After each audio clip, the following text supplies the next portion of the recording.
नमस्कार सभी बच्चों को। आज इतिहास विषय कक्षा 11 इतिहास के बारे में पाठ नंबर 2 है, जिसका नाम है लेखन कला और शहरी जीवन।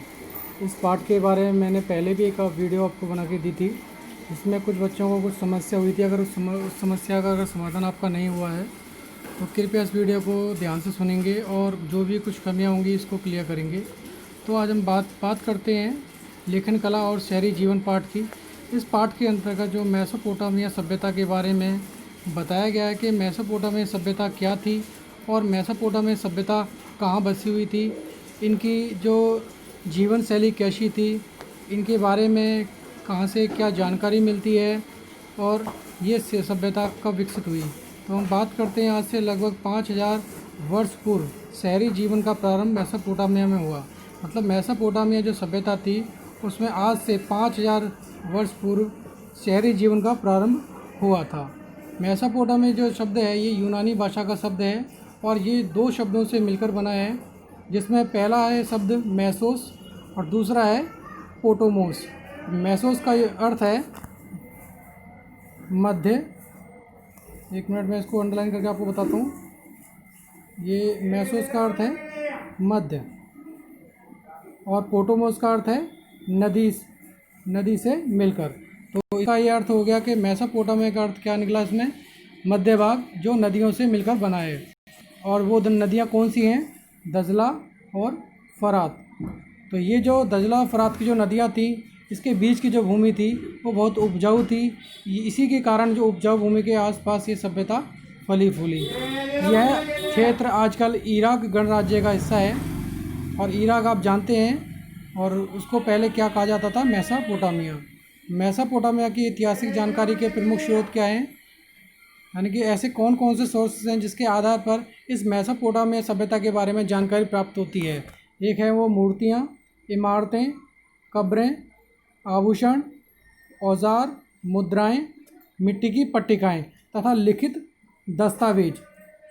तो ये सारे के सारे सोर्सेज थे जिसके बारे में इस मेसोपोटामिया सभ्यता की जानकारी हमें मिलती है। उसके आगे हम बात करते हैं मेसोपोटामिया की सभ्यता अपनी संपन्नता, शहरी जीवन, समृद्ध साहित्य, गणित और खगोल विज्ञान के लिए विश्व प्रसिद्ध है।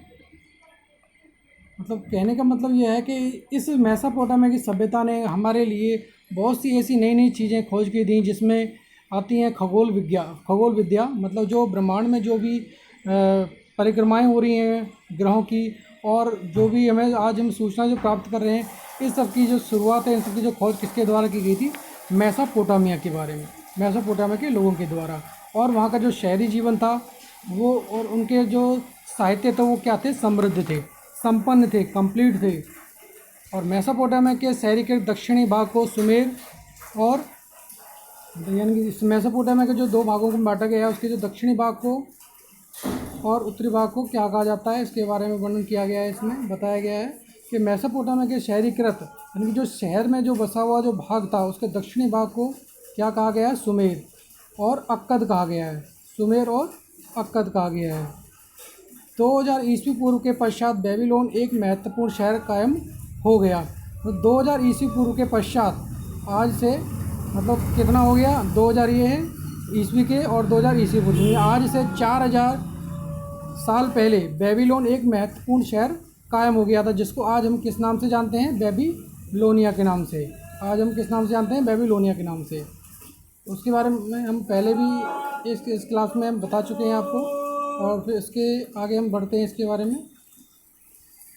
लगभग 11000 ईस्वी पूर्व में असीरियाइयों ने उत्तरी भाग पर कब्जा कर लिया।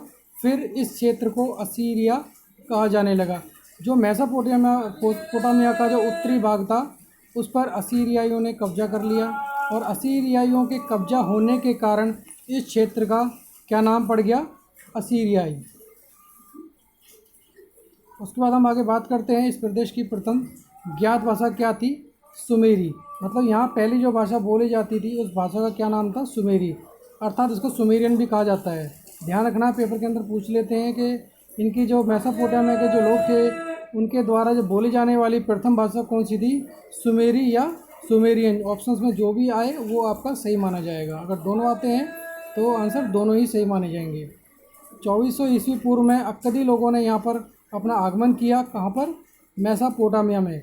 इनके आगमन होने के कारण अक्कदी जो भाषा थी यहाँ पर धीरे धीरे विकसित होने लगी, और विकसित होने के कारण जो पुरानी जिनकी जो सुमेरी या सुमेरियन भाषा थी वो धीरे धीरे अपना वर्चस्व खोने लगी। और अब किसका वर्चस्व होने लगा? अक्कदी भाषा का।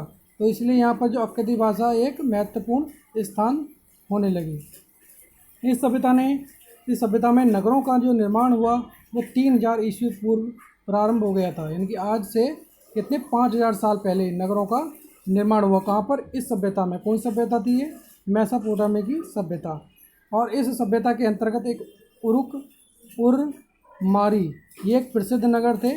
और ये जो प्रसिद्ध नगरों में ये जो इनकी जो संस्कृति, इनका जो रहन सहन, इनकी जो अर्थव्यवस्था थी वो किस आधार पर थी? श्रम विभाजन, यानी जो ये काम करते थे उसके द्वारा इनके अर्थव्यवस्था को बांटा जाता था। एवं सामाजिक संगठन, शहरी जीवन एवं अर्थव्यवस्था की विशेषता थे। उसके बारे में आगे बात करते हैं। यहाँ खाद्य संसाधन तो समृद्ध थे, परंतु खनिज संसाधनों का अभाव, ये गलत है, यहाँ पर ये प्रभाव नहीं है, इसको हम अभाव यहाँ पर कर लेते हैं इसको, क्योंकि यहाँ पर खनिज जो संसाधन थे वो अभाव था उनका, और जो खाने पीने का जो उनके पास साधन थे वो एकदम समृद्ध थे। खाने पीने का साधन समृद्ध थे, जिन्हें तुर्की अथवा खाड़ी पार देशों से मंगाया जाता था। किनको? जो खनिज संसाधनों का जिन अभाव था इस मेसोपोटामिया सभ्यता में, इसके लिए ये लोग किन देशों पर निर्भर होते थे? तुर्की, ईरान और खाड़ी देशों पर। ठीक है। उसके बाद हम आगे बात करते हैं लेखन कला तथा मेसोपोटामिया में जो पहली पट्टिकाएँ पाई गईं वे लगभग 3200 ईस्वी पूर्व की हैं।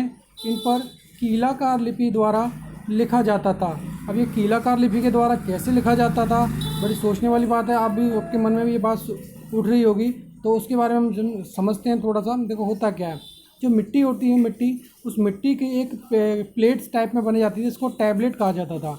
पट्टिकाएँ, इसको हिंदी में बोलेंगे पट्टिकाएँ, और इंग्लिश में इसको टैबलेट्स कहा जाता था। तो उस पट्टिका बनाने के बाद जो गीली मिट्टी की एक पट्टिका बनती थी उस पर कीलाकार यानी कि क्यूनिफॉर्म, ये तो यहाँ पे एक वर्ड इस्तेमाल किया गया है इसके लिए, ये है क्यूनिफॉर्म। ये क्यूनिफॉर्म किस भाषा का शब्द है? ये लातिनी भाषा का शब्द है, और जिसका अर्थ क्या है? खूंटी। और खूंटी के द्वारा एक आकार दिया जाता था, उसी को कीलाकार या क्यूनिफॉर्म कहा जाता था।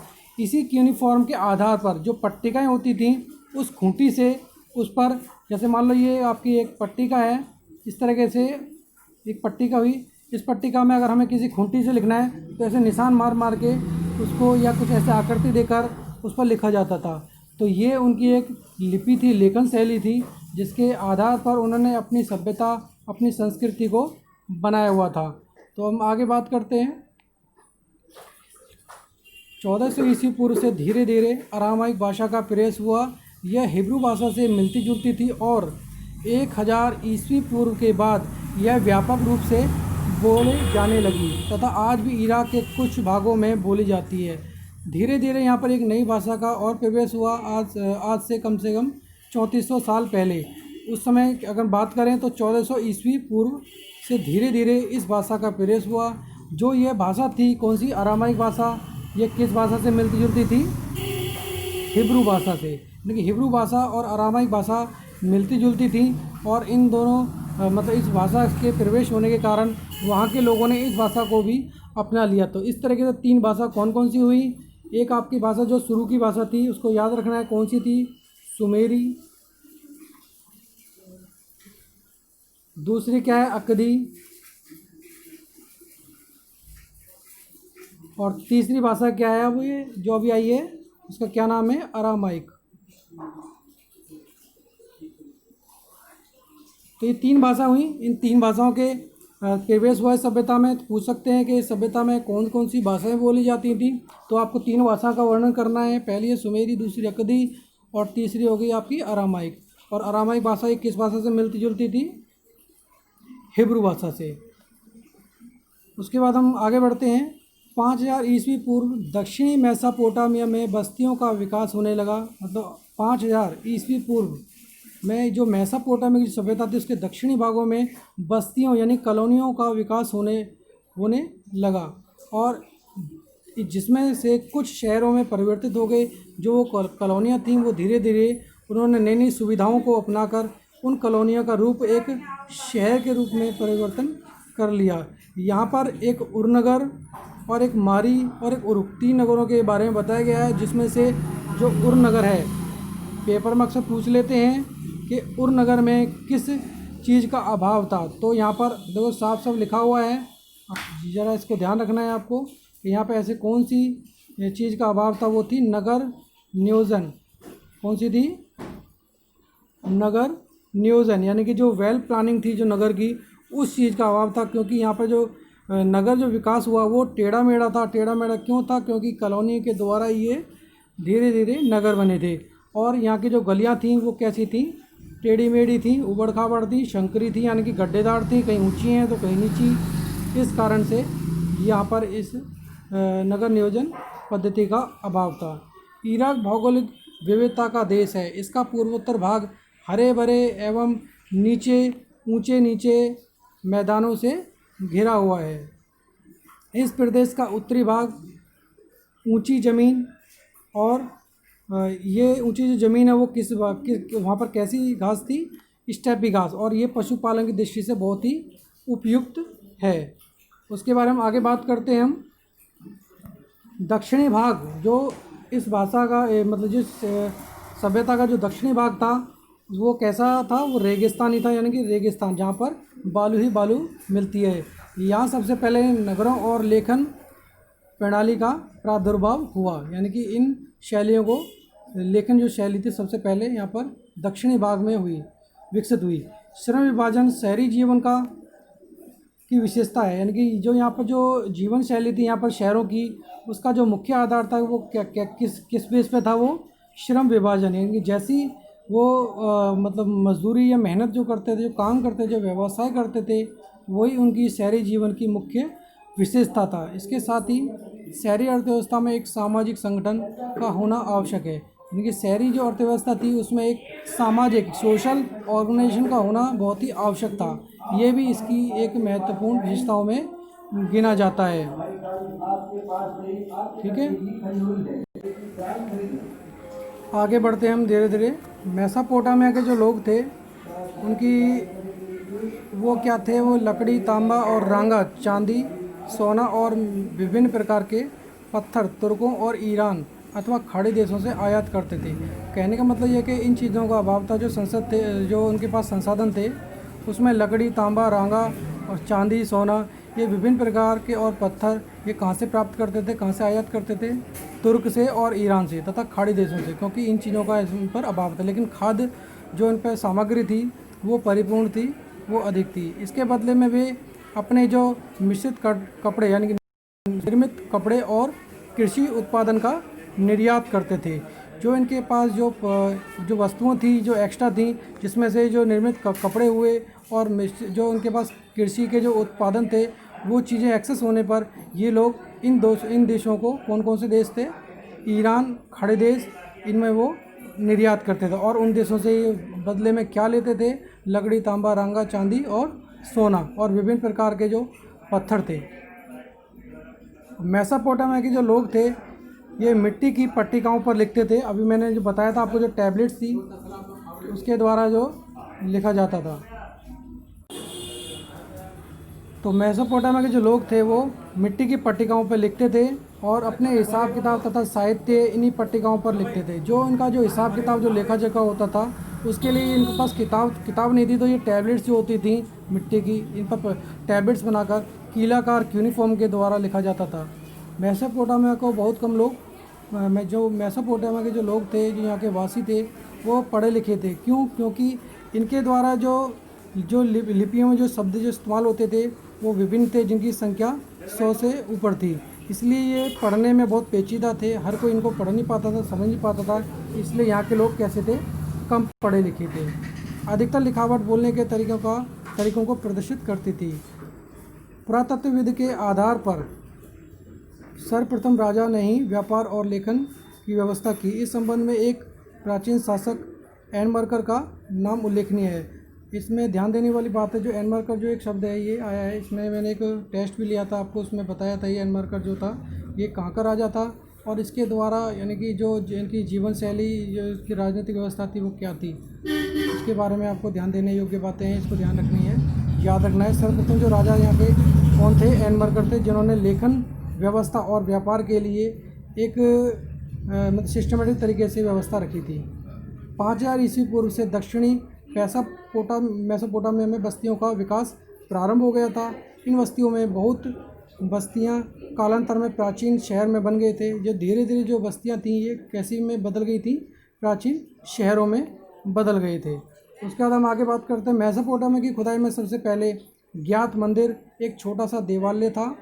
इसमें सबसे पहले मेसोपोटामिया की जो खुदाई हुई उसमें पहला जो ज्ञात मंदिर प्राप्त हुआ एक वो छोटा सा था जिसको एक देवालय का नाम दिया गया। यह मंदिर कच्ची ईंटों से बना हुआ था।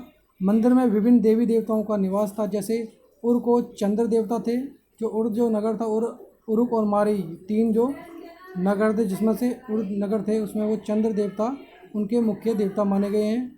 और इनन्ना जो प्रेम व युद्ध की देवी मानी गई हैं। कौन? इनन्ना।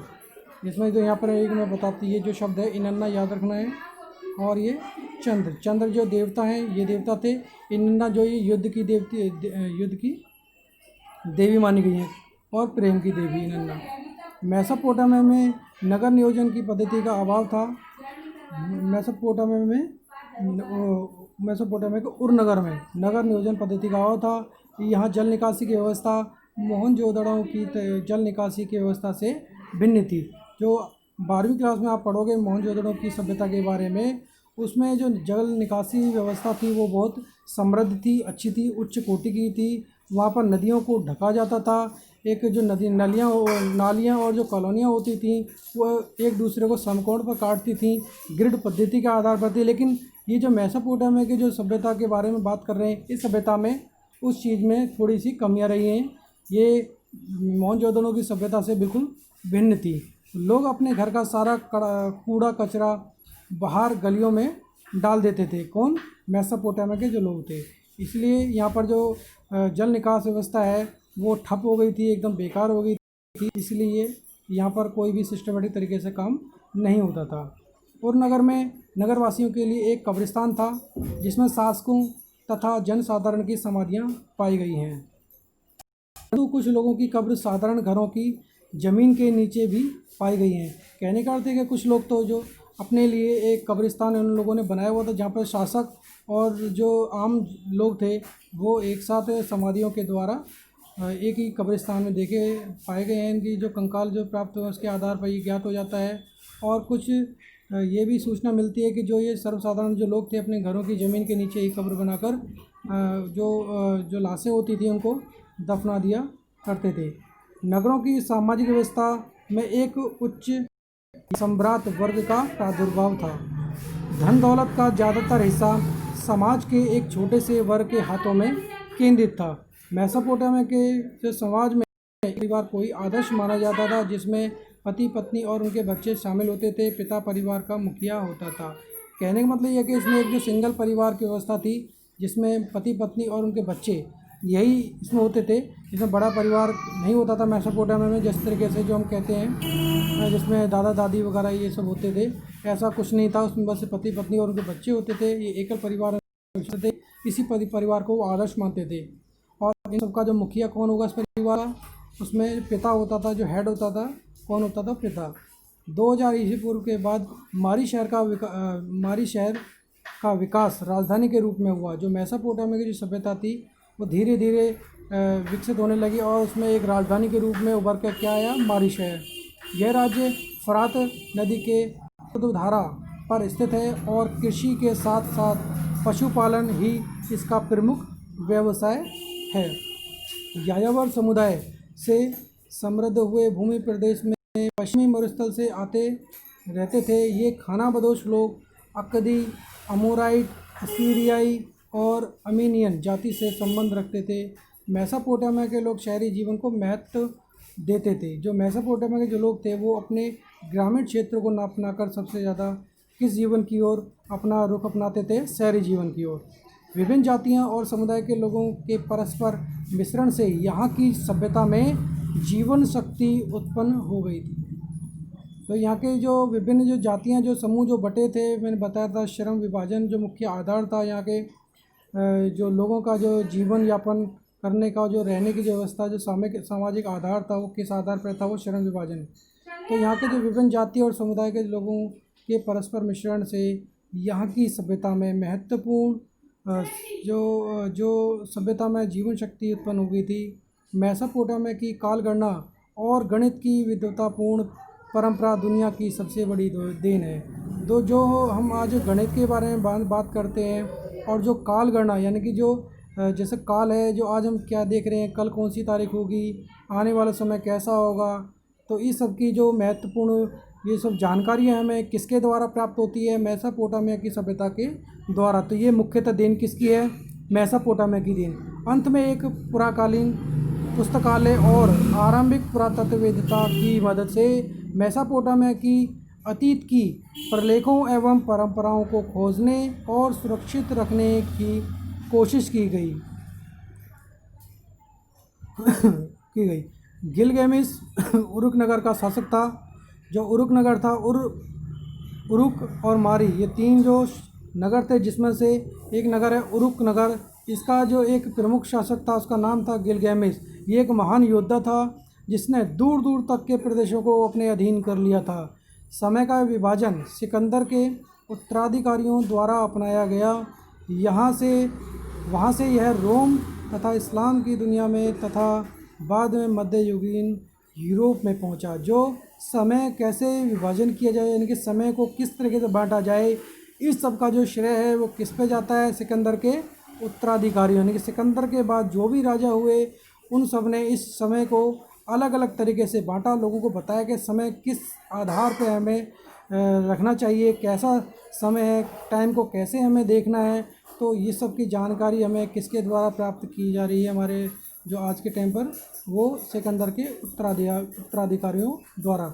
और ये समय का जो विभाजन धीरे धीरे वहाँ से फिर ये रोम में फैल गया और धीरे धीरे इस्लाम की दुनिया में तथा बाद में पूरे के पूरे मध्ययुगीन काल में यूरोप के अंदर पहुंचा।